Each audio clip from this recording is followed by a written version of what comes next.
finalidad poder solventar dudas si hubiesen existido de la última clase. Recordarán ustedes que nuestra última clase fue asincrónica. Yo quiero comentarles que estoy ya en la parte final del cargo y me tocó afrontar un par de temas oficiales del colegio y me faltará uno todavía máximo. Probablemente en alguna otra clase hagamos uso nuevamente de una clase asincrónica, pero será ya la única excepción porque la idea es poder trabajar, digamos, tal cual lo estamos haciendo el día de hoy en las otras clases. Pero repito, no obstante, el día de mañana tenemos ya nuestro examen parcial. Quería pues que tuviéramos esta sesión de trabajo por si quedó alguna duda pendiente de esa grabación que desarrollamos. Así que vamos a hacer una recapitulación sucinta de lo visto en esa grabación, cuestión de algunos minutos, y si hubiera alguna duda, ustedes pues me la comparten. Entonces, antes de dar inicio a esa recapitulación, solo les pido si me pueden confirmar si tenemos audio y sonido de calidad previo a iniciar, jóvenes. Sí, licenciada, buenas noches. ¿Estamos bien? Excelente. Bueno, entonces vean pues jóvenes, en esa oportunidad, en la grabación que les compartí la semana pasada, miércoles de la semana pasada, vimos las disposiciones generales del juicio ordinario laboral. Vimos en el artículo 321, ¿sí? En el artículo 321, vimos lo relativo a los principios del juicio ordinario laboral. En esa oportunidad pudimos advertir que este artículo nos menciona que son tres principios los que sustentan el juicio ordinario laboral, y es que es oral, ¿sí? El primer principio es que el juicio ordinario laboral es oral. No obstante, el artículo 322 nos dice que la excepción es que se puede también actuar por escrito, pero la regla general es que es oral. Segundo lugar, vimos que es impulsado de oficio, es decir, el juez es el responsable de que una vez concluida una etapa procesal, aperturar la etapa procesal siguiente. Es obligación, repito, de el juez ir, ¿sí? Impulsando de oficio el juicio ordinario laboral. Entonces, al no haber responsabilidad de las partes de ir solicitando la apertura de cada etapa procesal, vimos que entonces en el juicio ordinario laboral no existe la caducidad de la instancia, ¿sí? Y el tercer principio, contenido aquí en este artículo 321 del juicio ordinario laboral, que se refiere a la permanencia del juez con el tribunal. Aquí hablamos que se materializa el principio de inmediación procesal, pues el juez debe estar, además de estar presente en todo momento en la sala de juicio, debe estar en control absoluto de la audiencia y en contacto con las partes. Entonces, a esto se referían los tres principios del juicio ordinario laboral. Repito, es oral, impulsado de oficio y la permanencia del juez en todo momento. Entonces, vimos estos principios. Posteriormente en esa grabación les compartí lo que es el tema de las partes procesales, ¿sí? Las partes procesales. Yo les mencionaba que cuando hablamos de partes procesales, nos referimos a aquellas que están directamente, ¿sí? Inmersas o involucradas en el litigio, en la controversia, ¿sí? En el juicio en sí. Vamos a ver más adelante que existen también los sujetos procesales, que son todos aquellos que intervienen en el desarrollo del juicio, como lo puede ser, por ejemplo, el juez, la sala de apelaciones, pero ellos intervienen, ¿sí? Son sujetos procesales, pero las partes procesales se refiere, repito, a aquellos que directamente están dentro de la controversia del juicio, ¿sí? Están en la litis, son los que se están reclamando, ¿sí? Cumplimiento de derechos y obligaciones, y a su vez la otra parte negando o aceptando esas pretensiones. Entonces, vamos a ver que las partes, ¿sí? Del juicio ordinario laboral son tres: la parte actora, el demandado y la Inspección General de Trabajo. El actor es al que le corresponde la instauración de la demanda, ¿sí? es el que tiene en su potestad el acto de iniciación procesal del juicio. Repito, el actor es al que le corresponde la instauración de la demanda como acto de iniciación procesal del juicio. ¿Sí? Ese es el actor, aquel que va a acudir a los tribunales a plantear su demanda para iniciar un juicio en el cual reclama el cumplimiento de alguna obligación o el cumplimiento de derechos que le asisten. Posteriormente tenemos al demandado, ¿sí? Que les comentaba en la grabación, es el emplazado a juicio, ¿sí? Cuando dice emplazado, se refiere a aquella persona que es llamada por el juez coercitivamente, ¿sí? Porque no existe acá la posibilidad del demandado de decidir si acude o no. Cuando hablamos de que es emplazado a juicio, es decir, es llamado por el juez con base a ese poder coercitivo que tiene para que asista al juicio ordinario y adopte una actitud de oposición o bien contestar la demanda afirmativamente. Vamos a ver más adelante, ya para el segundo parcial, que quien es demandado en la vía ordinaria en materia laboral puede oponerse, ¿sí?, a los argumentos y pretensiones del actor o por el contrario puede darle la razón y acceder a lo que pretende la parte actora. Pero ahorita lo que nos interesa es que nos quede claro, repito, el demandado es aquel que es llamado a juicio con base a ese poder coercitivo del juez para manifestar una posición frente a la demanda. Y en tercer lugar, veamos el artículo 280 del Código de Trabajo. Artículo 280 del Código de Trabajo. Vamos a ver el tema de la Inspección General de Trabajo. Le damos una lectura a este 280, no obstante lo desarrollamos en la clase pasada, pero vamos, como se los mencioné, a hacer un repaso de lo que vimos en esa clase. Artículo 280. La Inspección General de Trabajo debe ser tenida como parte en todo conflicto individual o colectivo colectivo de carácter jurídico en que figuren trabajadores menores de edad o trabajadores cuya relación de trabajo haya terminado sin el pago procedente de indemnización, prestaciones y salarios caídos, o cuando se trate de acciones para proteger la maternidad de las trabajadoras, salvo que en cuanto a estas últimas se apersone el Instituto Guatemalteco de Seguridad Social. Entonces, vean, jóvenes, este artículo nos obliga, ¿sí?, principalmente al juez, a que cuando se trate de un juicio ordinario laboral, en el que figuren, dice, trabajadores menores de edad o trabajadores que su relación terminó sin el pago de indemnización, prestaciones y salarios caídos, ¿sí?, se debe tener en cuenta la Inspección General de Trabajo, es decir, debe hacérsele parte del juicio ordinario laboral. Yo les comenté en la grabación que por el volumen de juicios ordinarios de trabajo, es materialmente imposible para la inspección apersonarse a todos los juicios. No obstante, en la práctica, cuando se trata de alguna de estas eventualidades que señala la ley, Compóngale bien, compóngase, ¿sabes? No, que usted ya no le da la palabra. el juez de trabajo, sí, efectivamente, dentro de su notificación, da cuenta de todo el actuado a la Inspección General de Trabajo. Entonces, tenemos que manejar esto y tenemos que tener entonces claro que la Inspección General de Trabajo se convierte en una parte procesal, ¿sí?, cuando hay un juicio de menores de edad o trabajadores que que haya terminado su relación sin el pago de indemnización, prestaciones o salarios caídos.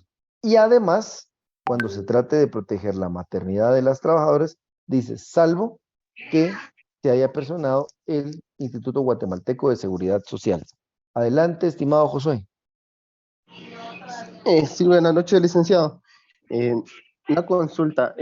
Acá la Inspección General de Trabajo ¿se apersona como querellante o solo como observador del proceso? No. dice cuando dice se le tiene en partes porque se le da audiencia. Aquí olvidémonos de la figura del querellante, mi estimado Josué, porque eso es materia penal. Cuando se le tiene como partes que se le debe notificar de las actuaciones, ¿sí? Y se le debe dar espacio para que tenga intervención en cada etapa procesal del proceso. Repito, no obstante, en la práctica no se da. Pero cuando dice se tiene en parte, es que debe ser notificada de cada una de las resoluciones y cuando se señala audiencia para el juicio ordinario, para la apertura de prueba, se le avisa para que pueda estar presente y actúe lo que considere pertinente. A eso se refiere, mi estimado José. Gracias, licenciado. Adelante, estimado José. Bueno, el siguiente tema que vimos en aquella grabación es el tema de la capacidad procesal en materia del trabajo, ¿sí? Capacidad procesal en materia del trabajo. Para el efecto desarrollamos lo que establece el artículo 31 del Código de Trabajo y les mencioné ahí poder ponerle algún pequeño epígrafe que se llame capacidad relativa, que aquí es un tema muy sui generis en el derecho que se da solo en materia de trabajo. Y nos establece el artículo 31. Tienen también capacidad para contratar su trabajo, para percibir y disponer de retribución convenida y, en general, para ejercitar los derechos y acciones que se deriven del presente convenio, de sus reglamentos y de las leyes de previsión social, los menores de edad de uno u otro sexo que tengan 14 años o más y los insolventes y fallidos. Ojo, jóvenes, que ahí en la grabación yo les comenté que había que hacer una anotación aquí, ver el acuerdo 260-2019 que modificó esta edad mínima para poder trabajar. Ahora la edad mínima para poder, dice, contratar la fuerza de trabajo y recibir una remuneración es de 15 años, ¿oyeron? Es de 15 años. Bueno, nos vamos a dar cuenta entonces ahí, ahora, que digamos, cuando vemos materia civil, ustedes se recordarán de su curso de Derecho Civil 1, básicamente la capacidad en términos muy generales ahorita se determina por la mayoría de edad, ¿sí? Ustedes se recordarán que cuando, de conformidad con el derecho guatemalteco, cuando uno cumple la mayoría de edad, que son 18 años, uno ya es susceptible de ser un sujeto de adquirir derechos y contraer obligaciones, ¿sí? Hasta con la mayoría de edad. No obstante, existe una excepción a la regla en el derecho que es en materia de derecho del trabajo y que esta capacidad relativa, así que esta capacidad relativa nos permite que los menores que tengan 15 años de edad o más puedan contratar su fuerza de trabajo, puedan recibir una remuneración, pero además veamos que el código dice y además ejercer los derechos y acciones que se deriven de este código. Es decir, ¿pueden demandar? Sí, tienen capacidad procesal para demandar. Adelante, estimada Rocío. Buenas noches, licenciado. Solo con una consulta, no anoté bien la segunda nota que usted dijo que pusiéramos. Lo del acuerdo 260-2019. Sí, ese creo que era. Pero también eso se puede encontrar en el convenio 138 de la OIT. Es que acuérdese que lo que le da la vida a los convenios es el acuerdo. Entonces va de la mano, pero nosotros nos basamos por el acuerdo, mi estimada Rocío. 260-2019, que ratifica lo suscrito por Guatemala en dicho convenio. O sea, va de la mano, pero nuestro ordenamiento, digamos, lo tomamos del acuerdo nacional. ¿Sí? Ah, muy bien. Muchas gracias, licenciado. Ahora, me dicen cualquier duda, jóvenes. Si algo que no va quedando claro, me lo comentan. Entonces, bueno, al final les mencionaba, es solo de manera sucinta, estamos viendo los temas del día de hoy, porque ya fueron abordados pues oportunamente en la grabación respectiva. Posteriormente nos vamos a nuestro artículo 321, que nos habla de en el segundo párrafo, nos habla de la asesoría en materia de trabajo, ¿sí? La asesoría en materia de trabajo. Y entonces vamos a encontrar de la primera frase del segundo párrafo donde nos dice, no es necesaria la intervención de asesorar en estos juicios. No es necesaria la intervención de asesorar. Entonces, regla general, jóvenes, en el juicio ordinario laboral, ¿hay obligación de actuar asesorados? La respuesta es no. No es una obligación recurrir a demandar o contestar una demanda con asesoría. No. Pero si una persona al demandar o una persona que ha sido demandada quiere ser asesorado, lo puede hacer. ¿Y quiénes lo pueden hacer? Literal A. En primer lugar, los abogados en ejercicio. ¿Sí? Los abogados en ejercicio. Literal B. Los dirigentes sindicales, ¿sí? Cuando se trata de trabajadores afiliados a su sindicato, a su federación o a su confederación, ¿sí? Literal B. Esto siempre y cuando lo acrediten ante el juez, es decir, en su momento tendrá el trabajador que acreditar que es integrante del sindicato A y el líder sindical que lo acompaña a acreditar su personería, ¿sí? Con inscripción debida de la Dirección General de Trabajo, donde acredite que él es efectivamente parte del comité ejecutivo de dicho sindicato, ¿sí? Primera condición.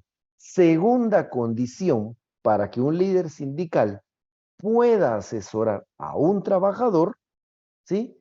Es que el salario mínimo que la cuantía no exceda del equivalente a 10 veces el salario mínimo mensual del sector económico al que pertenezca el trabajador.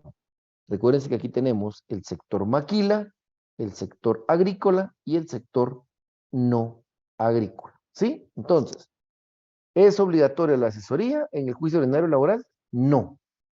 Pero si alguien se quiere hacer asesorar, lo puede hacer, uno, por un abogado en ejercicio, dos, por un líder sindical del sindicato, federación o confederación al que pertenezca, el cual debe acreditar dicha calidad y siempre y cuando la cuantía no exceda de 10 veces el salario mínimo mensual, dependiendo la actividad económica de que se trate.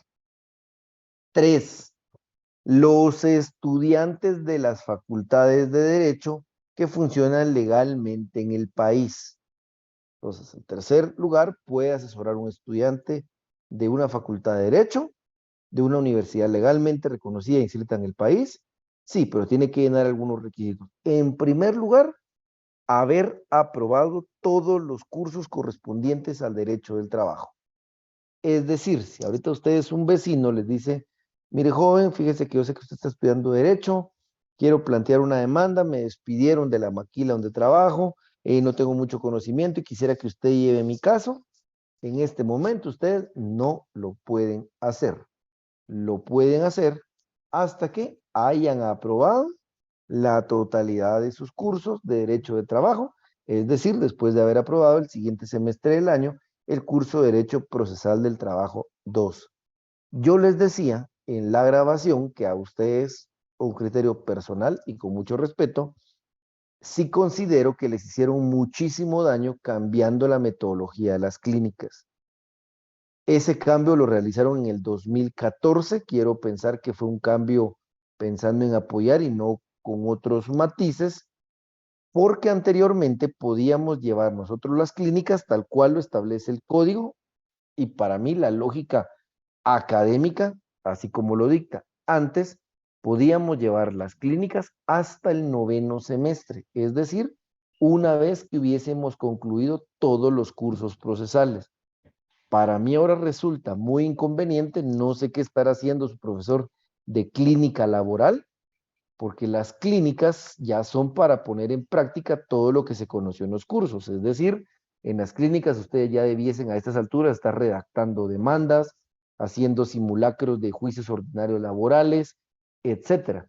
Pero va a ser muy complicado para un profesor de clínicas estar viendo eso con ustedes cuando en su curso de Derecho Procesal del Trabajo recién estamos aprendiendo cuáles son los principios que inspiran al proceso, las generalidades del juicio ordinario y laboral, etcétera. Es muy complicado. Creo que no fue una buena decisión académica.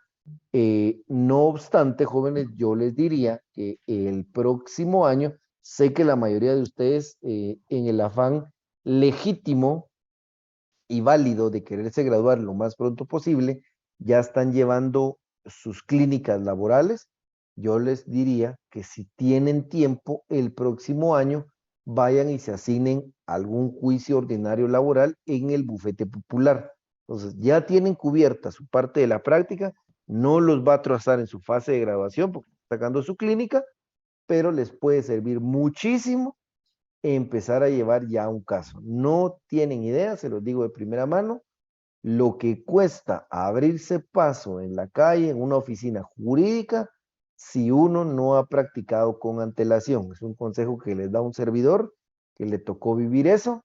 En la medida que tengan tiempo, un consejo sería que el próximo año puedan llevar un juicio ordinario laboral, que se lo asignen con el afán de aprender. ¿Oyeron? Entonces, les dejo este mensaje ahí.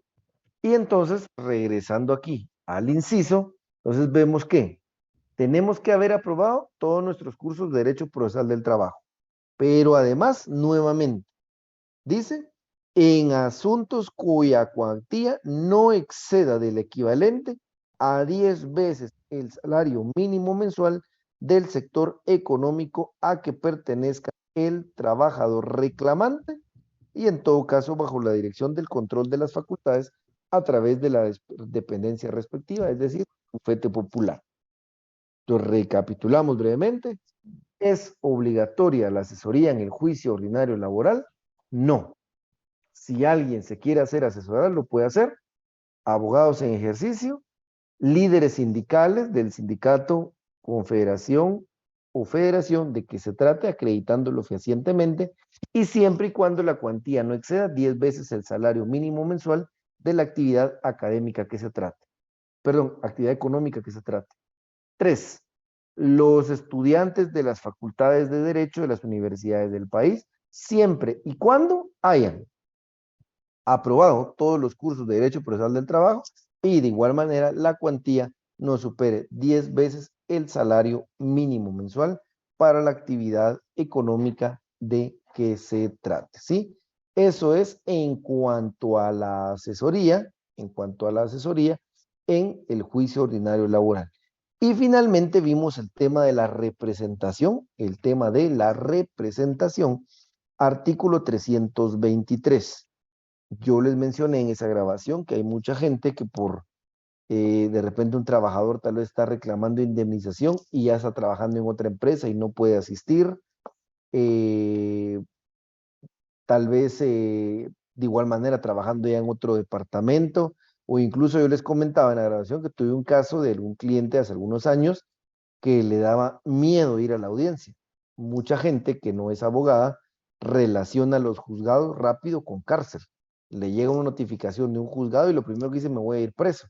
Entonces, en alguna oportunidad, si algún cliente por impedimento, porque no tiene tiempo, simple y sencillamente porque no quiere y considera que alguien lo puede representar, puede hacerse representar en juicio, ¿sí? Entonces veamos. Las partes pueden comparecer y gestionar personalmente o por mandatario judicial, ¿sí? O por mandatario judicial.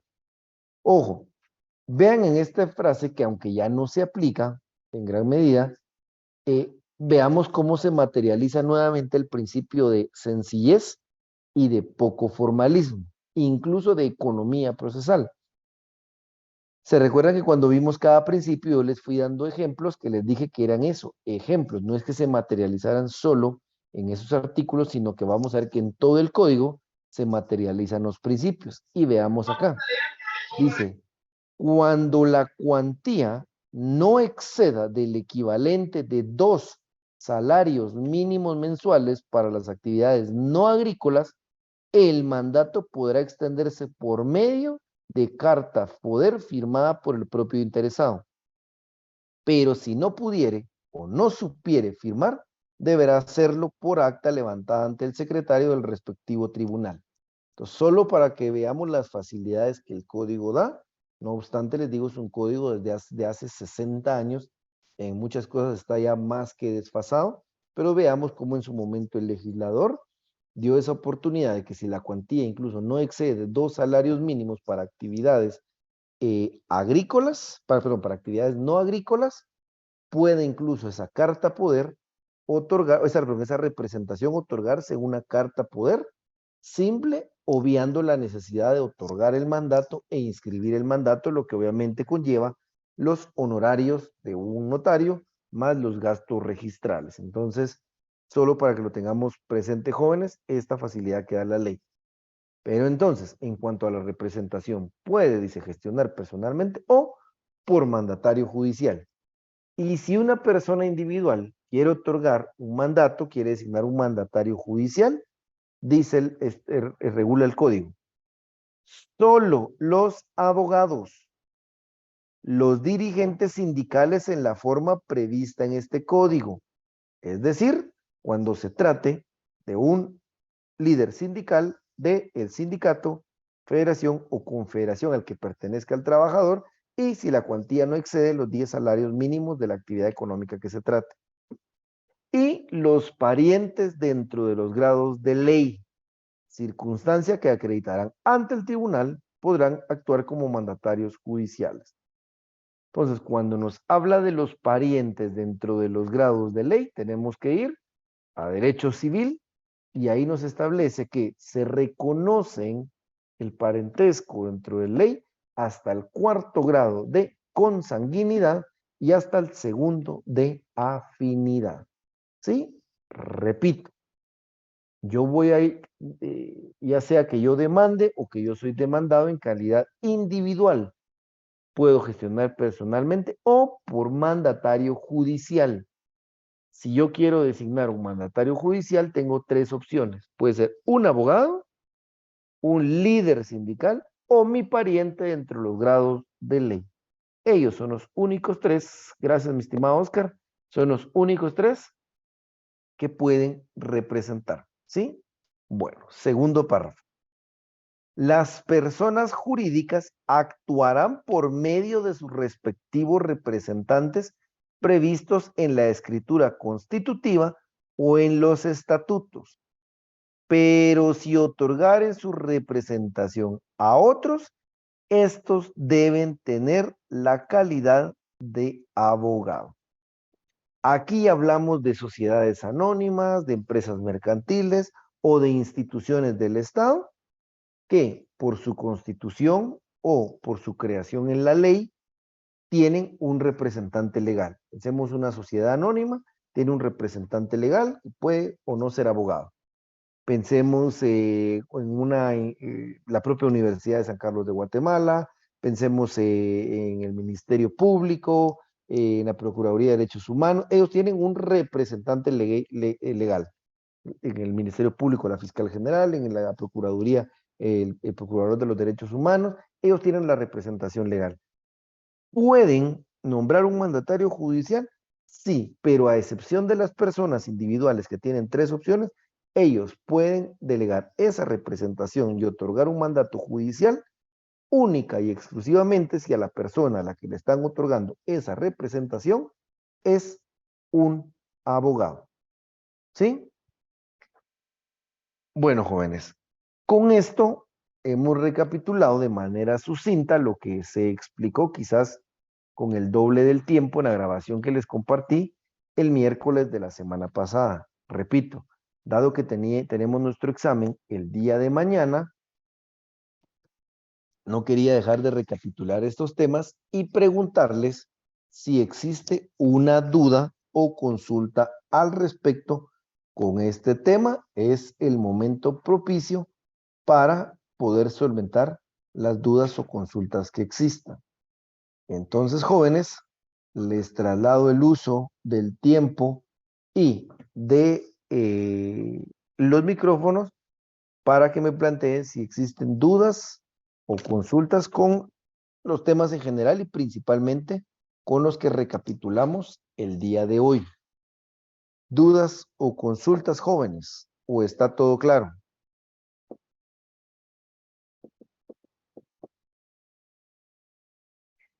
Buenas noches, licenciado. Buenas noches, estimado Noé.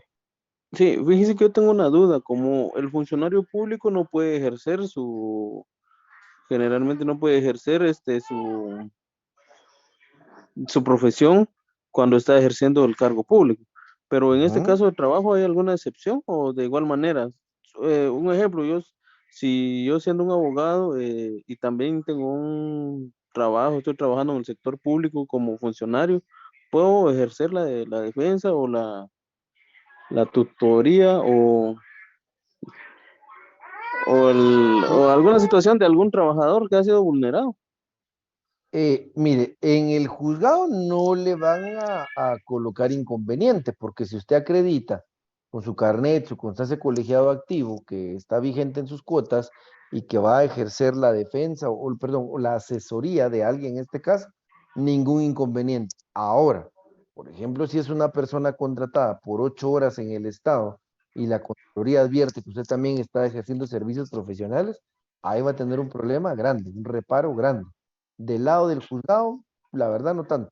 Va nada más calificar que tenga la calidad de abogado, pero a lo interno de la institución sí puede tener inconvenientes y serios, mi estimado Noé. Gracias, licenciado. No hay problema, Noé. ¿Alguna otra duda o consulta, jóvenes? Todo claro. ¿Estamos listos para el examen? Licenciado, disculpe. Sí, estimado Pablo. Hasta el momento, En los juicios, los que se relacionan, lo que se cataloga como menores de edad, la inspección de trabajo solo actúa como parte, pero no como representante, ¿verdad? No, como parte únicamente. Ahí el menor de edad sea de 17, 16 o 15 años, él está ejerciendo su derecho y la inspección solo como parte, estimado Pablo, no como representante. Muy bien dicho. Muchas gracias. ¿Alguien más, jóvenes? Pase ahora el examen, Lick, dice Leonel. Ya mero, los veo muy preparados.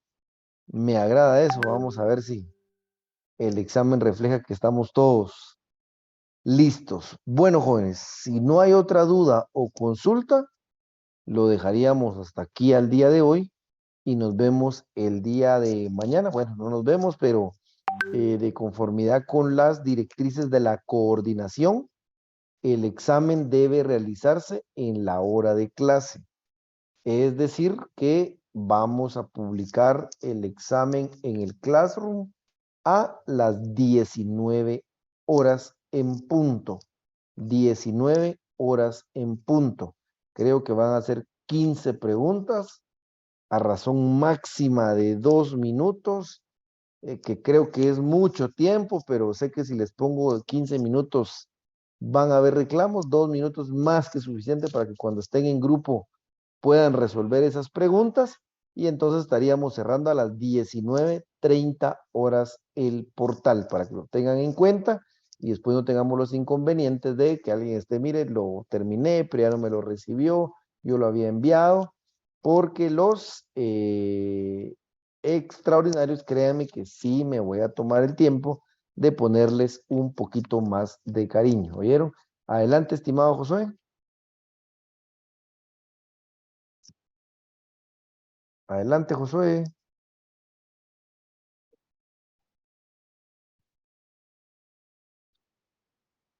Perdimos a Josué. Dice Virginia, el link en el libro de César Andelino, ¿están todos los temas? Sí, estimada Virginia.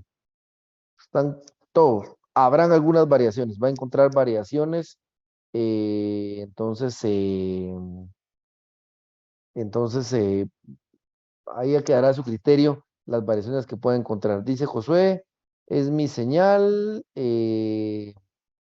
No sé, estimado José, si quiere escribir su pregunta para no quedarnos con ese pendiente. Adelante, Sandy. Buenas noches, licenciado. Disculpe, solo una pregunta. No sé si acá en esta clase habrá un chat, porque como yo a veces tengo algunas dudas, pero la mayoría en algunos otros cursos habrá un coordinador o alguien en un chat. No sé si en esta clase, disculpe, licenciado, por algún compañero, si supiera para que me pudieran agregar. Disculpe, licenciado. Está bien, no tenga pena. Jóvenes, no sé si alguien me puede apoyar, si tienen un chat de, De de la laboral. clase, de laboral, que le pudieran apoyar a la compañera o de la sección.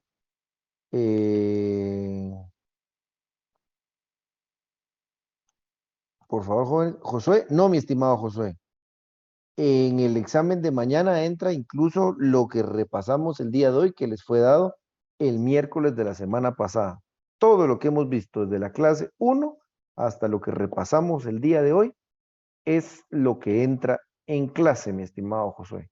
Entra todo, que la verdad es poco. Me quedó un tema de notificaciones pendiente que tendremos que agregarlo al segundo parcial, porque como se los dije a inicio de año, este curso es bastante cargado, jóvenes. Van a ver ahorita, en el segundo parcial se va a sentir bastante la carga del contenido que tenemos que ver.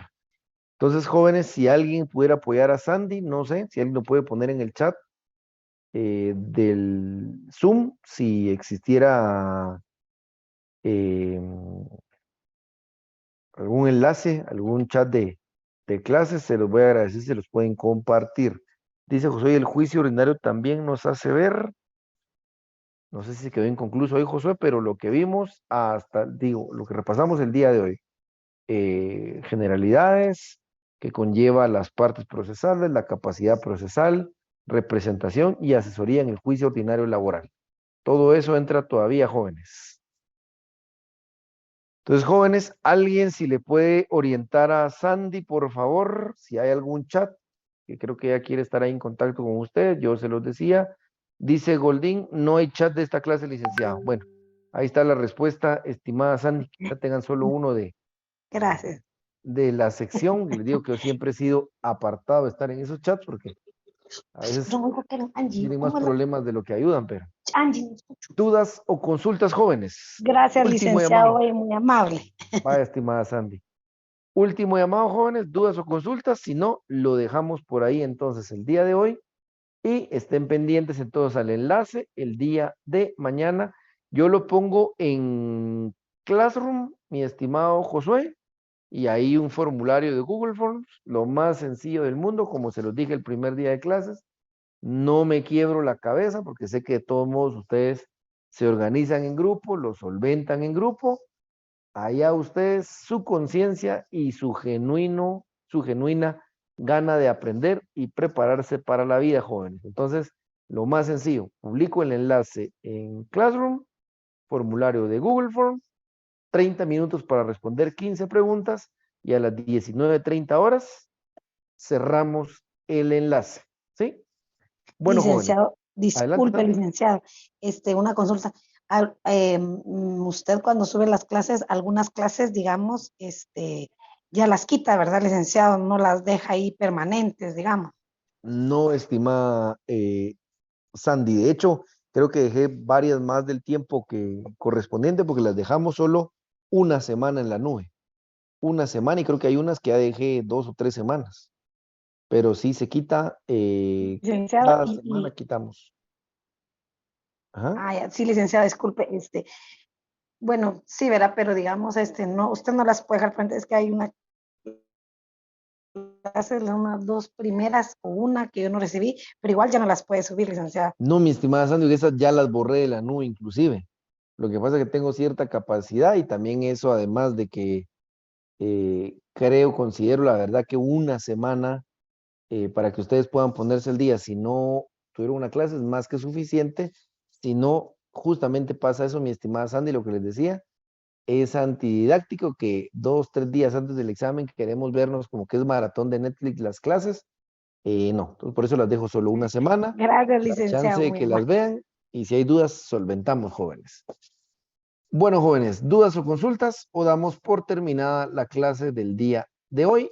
Y les deseo toda clase de éxitos para el examen del día de mañana. Así que tengan buen descanso, buen provecho y estaré al pendiente de ustedes el día de mañana, jóvenes. Feliz noche. Gracias, Gracias, licenciado. Feliz noche.